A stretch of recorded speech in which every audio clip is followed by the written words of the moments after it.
Welcome to Storytime. Enjoy with me.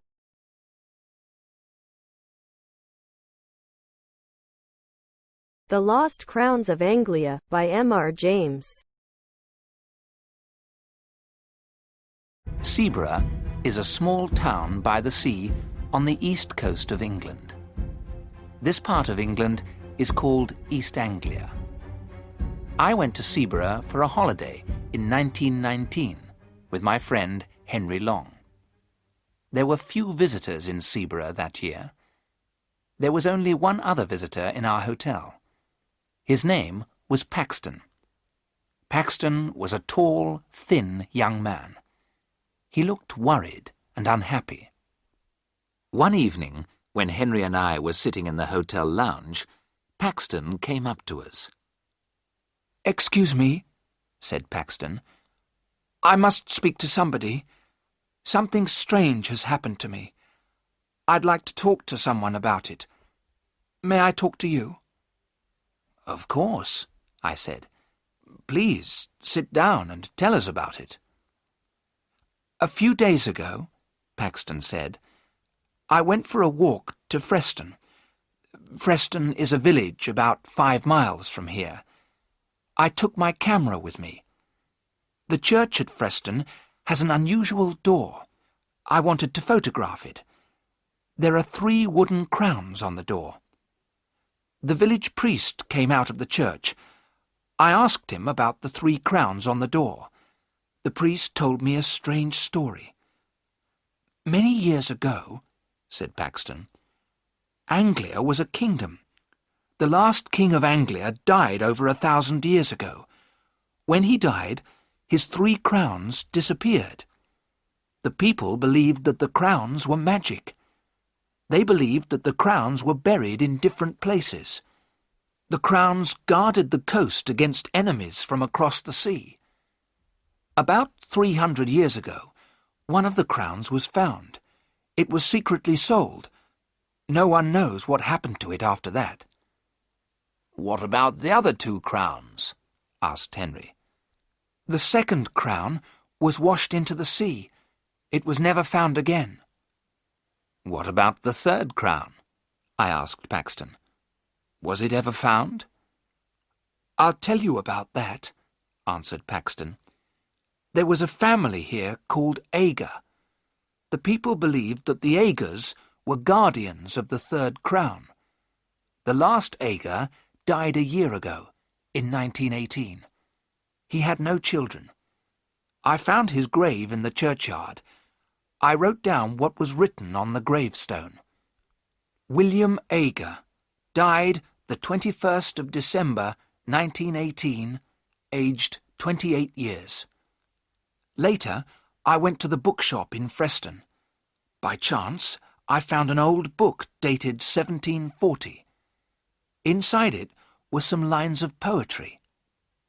"Nathaniel Ager is my name. I own the hill above the sand. All Ager's duty is the same, to guard the crown that guards the land. When I am dead and in my grave, and all my bones are rotten, my sons shall keep my name alive. It shall not be forgotten." I bought the book and walked back towards Seaburgh. I found the house where William Ager had lived. The house is halfway between Freston and Seaburgh. Above the house is a small hill. There is a circle of trees on top. I knew that this was the place. "The place for what?" I asked. Henry and I were becoming tired of this long story. "The place where the crown was buried," said Paxton. "And did you find this crown?" I asked in a tired voice. Paxton's answer surprised us both. "I have it in my room," he said.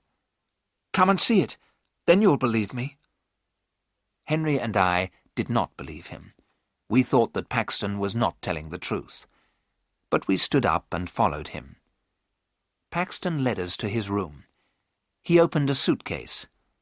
Inside the suitcase was something wrapped in newspapers. He unwrapped the newspapers. There was a crown. The crown was made of silver.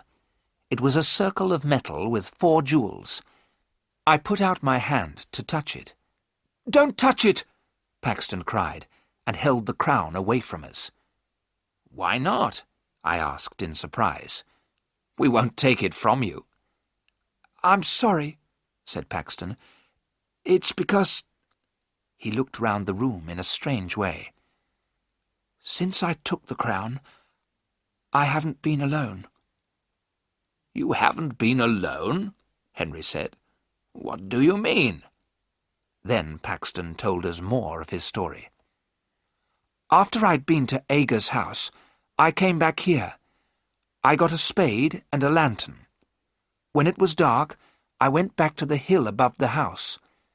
I started to dig a hole at the top of the hill, in the centre of the circle of trees. As I was digging," Paxton went on, "I was sure someone was watching me. Once I thought I saw someone, but I wasn't sure.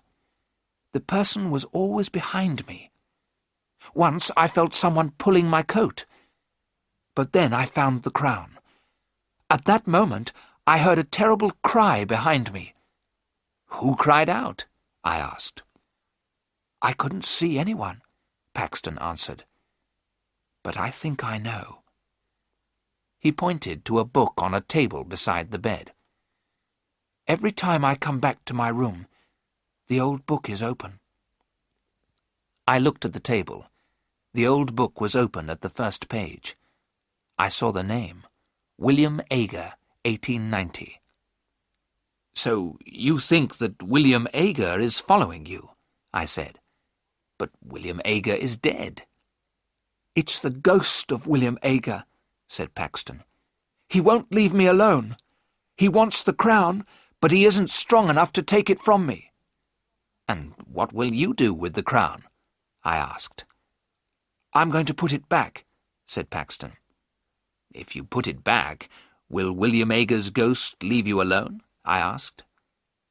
"I don't know," said Paxton, "but I must try." I saw that Paxton was very, very frightened. "Then we shall help you put it back tonight," I said. As I spoke, a shadow moved in the room. Paxton saw it and looked terrified. That night, as we left the hotel together, I spoke to the hotel porter. "It's a warm night," I said. "We're going for a walk. We may be back very late." "I'll wait for you, sir," said the porter. "I won't lock the front door until you return. The other gentleman isn't staying in the hotel, is he?" "What other gentleman?" I asked. "The gentleman who's with Mr. Paxton," said the porter. "No," I replied quickly. I did not tell the others what the porter had said, but I had seen it too. When the 3 of us were together, I thought I saw another person in the room with us.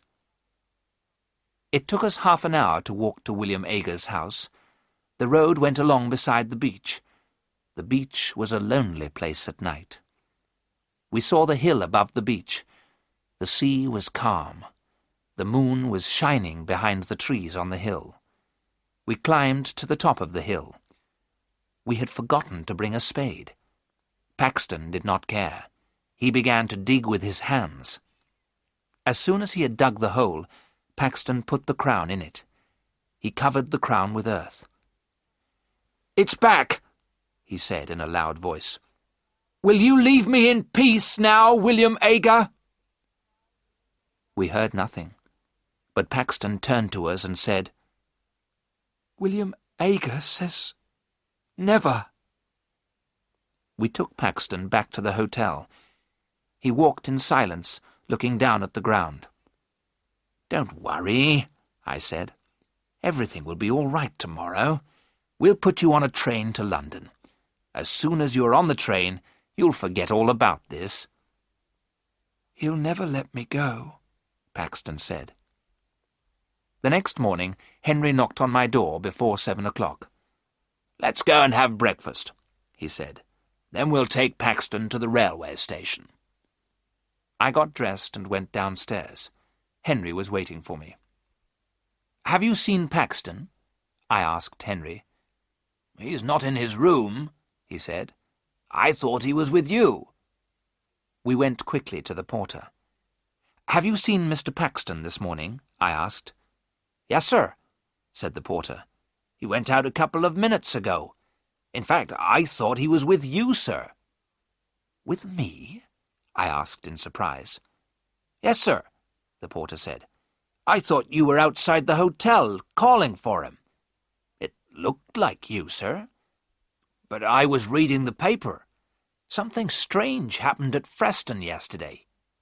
"What happened?" I asked. "A grave was opened at the church," the porter said. "The bodies disappeared." "Whose grave was opened?" I asked. "A man who used to live here," the porter replied. "A strange man called William Ager." Henry and I ran outside. Paxton was on the beach. He was walking quickly and waving to someone. We could not see who he was waving to. There was a thick mist coming from the sea. As we ran after Paxton, the mist became thicker. In a few seconds, we could not see Paxton, but we saw his footprints in the wet sand. The marks of his shoes were clear. There were other marks in the sand. They were made by someone who was not wearing shoes. The marks were strange. They were the shape of feet, but they were feet without flesh, only bone. We called Paxton's name. We thought we heard Paxton call our names. Then we heard a long and horrible scream. I shall never forget the sound of that scream in the mist. We stopped. We were afraid. We did not want to meet the creature that Paxton had met. We both knew that Paxton was dead. We walked forward slowly. A few yards away, we found Paxton's body.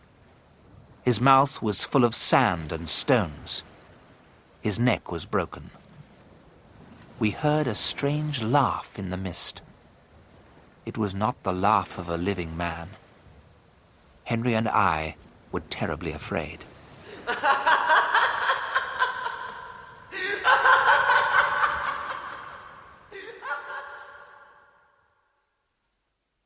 The police asked us a lot of questions.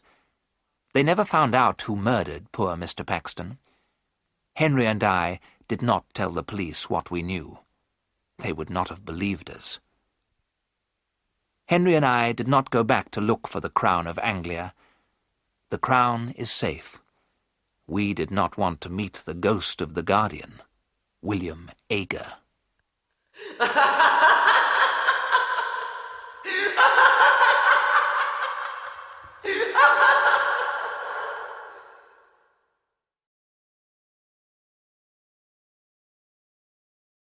The end.